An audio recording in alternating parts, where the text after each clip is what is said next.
Hi friend, in this video we're going to cover how to play one of your very first chords on the acoustic guitar. This chord right here, the G chord. It sounds like this. Now we're going to go slowly, we're going to cover what fingers to use, and if you've never seen these chord diagrams, we're going to cover how to read those. This is important because once you know how to read them, you're going to be well on your way to playing many other chords on the guitar. And in fact, if you stick around till the end of the video, I have a free PDF for you that's going to teach you your first 4 chords on the acoustic guitar. You're also going to leave with a reference of your string names, and you're also going to leave with a reference on how your fingers are numbered so that you can play other chords in the future. So for now, let's dive right in and teach you how to read these chord diagrams. Now, the easiest way to do this is to flip the diagram temporarily like this. The reason I'm doing that is the perspective of how to read these diagrams is as if you're looking down on the strings like this, on the fretboard, which this is the fretboard of the guitar, and you actually start with the highest string of the guitar, the thinnest string, and that is the line at the top of the diagram where you see a black dot with a 3 in it.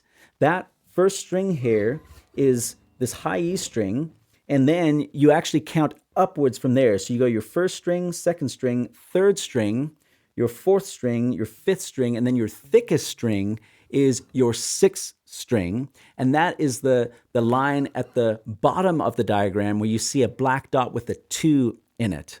Now, what the black dots are, those are showing you where to place your fingers, kind of like a map of where to place your fingers. And the number inside the black dot is what finger to use. Now, the reason we know what finger to use by numbers is because we give each finger a number. So to cover this really quickly here, on your fretting hand, this index finger, the pointer finger, is finger 1. Your middle finger is finger 2, your ring finger is finger 3, and then your pinky finger is finger 4. So when you see that black dot on the first parallel line there, and then you see the number 3 inside of it, it's telling you to use your ring finger for finger 3, and it's telling you to place that on fret 3. Now, the reason I know that it's telling you to place it on fret 3 is you see that thick bar to kind of towards the left of the diagram there. That's the nut of the guitar, which is this right here. And then each space is what's known as a fret. Now, the fret of the guitar are actually these metal bars that come down here, but each space is what is known as your fret. So you go fret 1, fret 2, fret 3, and so on. So the reason I say to use our ring finger and place it on the thinnest string, the high E string on fret 3, is because we see the black dot on fret 3 there, and then the number inside is not the fret. The number is, again, what finger to use. So remember, finger 3 is our ring finger. So that's how I know to use our ring finger on fret 3. And that's going to be our first note there on the high E string. Now then you'll notice we have a bunch of spaces where we don't fret any of these strings right here, the second string, third string, or fourth string, but you'll notice that there are circles to the left of the thicker line, which once again represents the nut. So those are telling us that we're going to play these strings open. We're going to play our second string, the B string. We're going to play our third string, the G string, and then our D string, the fourth string. We're going to play those open.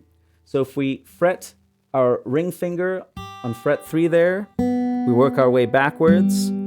Those ones are going to be open. Now, the next note that we fret, you'll see there's a number 1, and then the black dot is on fret 2 on our A string, the 5th string. So this string right here, and we're going to use our pointer finger, our index finger, because there's a 1 inside that black dot. So once again, that's how we know what finger to use. So we're going to do that on fret 3, and then we're going to place our middle finger, because there's a number 2 inside the black dot, on the lowest parallel line of the diagram there, which is our thickest string, the 6th string here. So that's how we form this shape.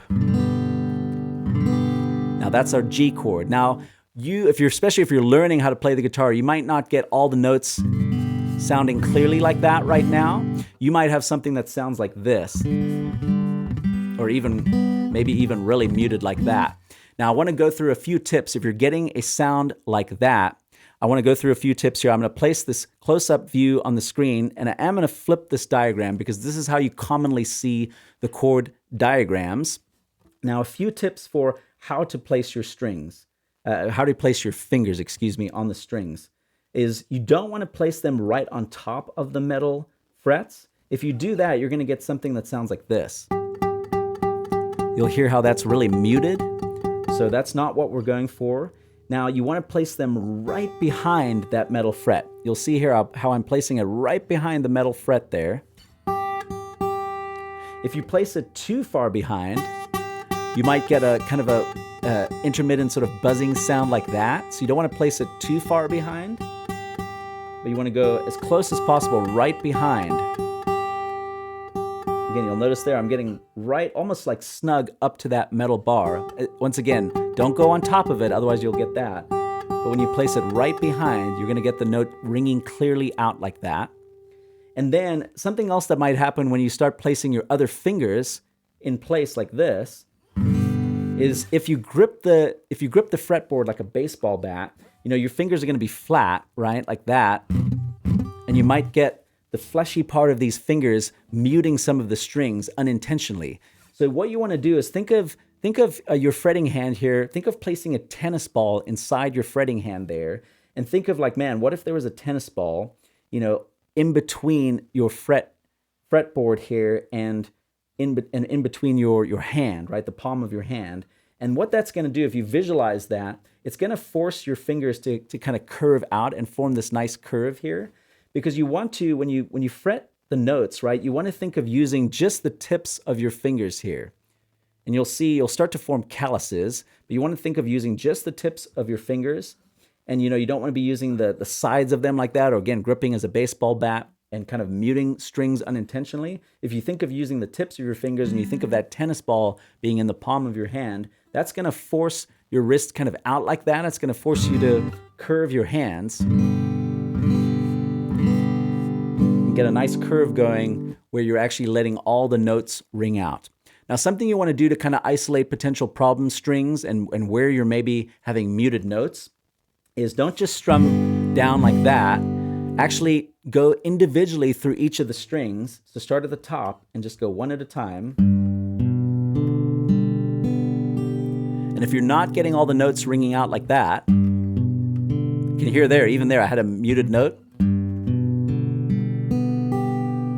So if you have that, where you have something like, see that, how that A string was muted there? If you have something like that, stop on that string and kind of look at your fretting hand and go, okay, what am I doing? Am I not pushing hard enough? Am I not applying enough pressure? Which that'll be pretty common, by the way. When you're first learning guitar, it takes a while to kind of figure out, okay, how much pressure do I have to apply? And when you don't have calluses on your fingers, it's probably going to hurt a little bit. So again, if you're really, experiencing some pain on your fingertips, it's okay to kind of take a break and then, form the chord again.